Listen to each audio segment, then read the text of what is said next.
Monsieur le conseiller régional, mes chers collègues, effectivement, avec les dernières décisions de l'État concernant les ressources des collectivités locales et territoriales,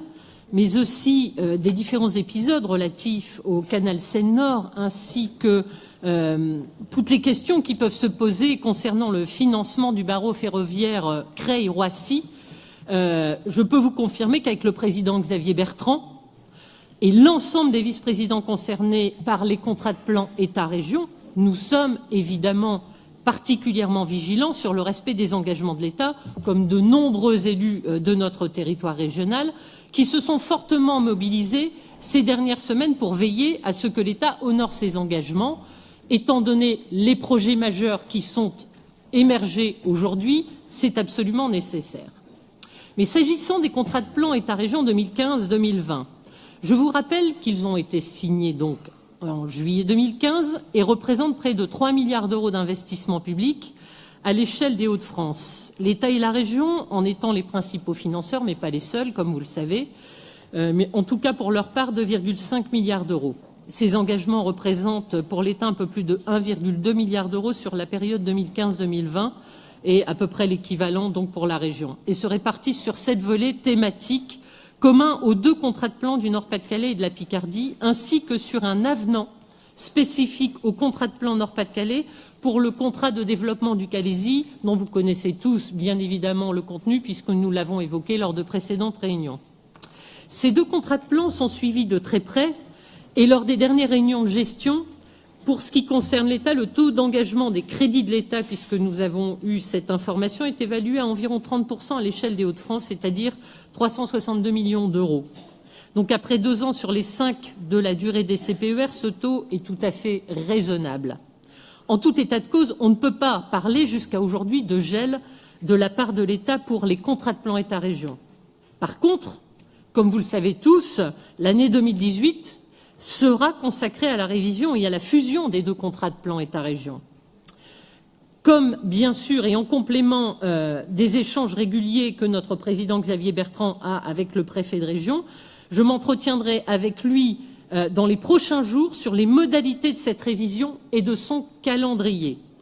La révision devrait permettre aussi la fusion, comme je viens de le dire, des 2 contrats de plan en un seul contrat de plan Hauts-de-France. Pour l'avenir, la révision des contrats de plan, donc de ces 2 contrats de plan qui n'en feront plus qu'un en Hauts-de-France, s'inscrira dans un calendrier de négociation commun avec celui du financement de Seine-Nord, évidemment. Si les 2 sujets sont actuellement dissociés, nous savons que les marges de manœuvre contraintes de l'État, et on l'a vu au travers des modalités de financement qui nous sont proposées,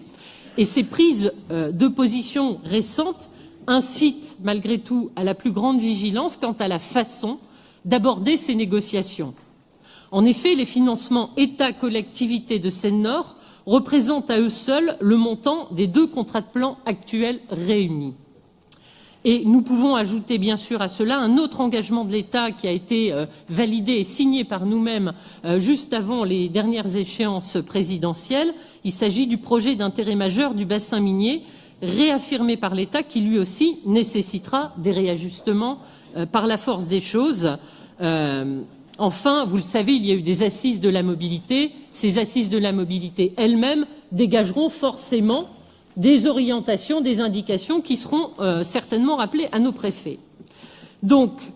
vous le voyez, l'exécutif, il est très attentif au suivi du contrat de plan et se tient évidemment prêt pour défendre ses priorités et obtenir de l'État qu'il joue son rôle aux côtés de la région et pour son développement. Inutile de demander un bilan d'évaluation et d'exécution de la période 2015-2017 puisque nous disposons de ce bilan que je viens de vous indiquer côté État, puisque c'est cela qui vous inquiétait et bien sûr auquel nous sommes attentifs.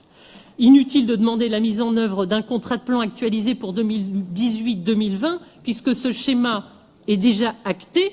mais que maintenant les négociations seront conduites en 2018, comme je viens de vous l'indiquer, selon une discussion qui devra s'adapter et s'ajuster à ces nouvelles ambitions, à ces nouvelles orientations. Et bien sûr, comme vous pouvez l'imaginer, nous serons sensibles, vigilants et attentifs à ce que tous les projets que nous avions précédemment identifiés, et pour les plus importants qui nous tiennent à cœur aux uns et aux autres, qu'ils ne soient pas oubliés au détour de cette révision du contrat de plan. En conséquence, et avec cette assurance réitérée, je vous propose de retirer votre motion, sinon de la rejeter. Christophe Coulon.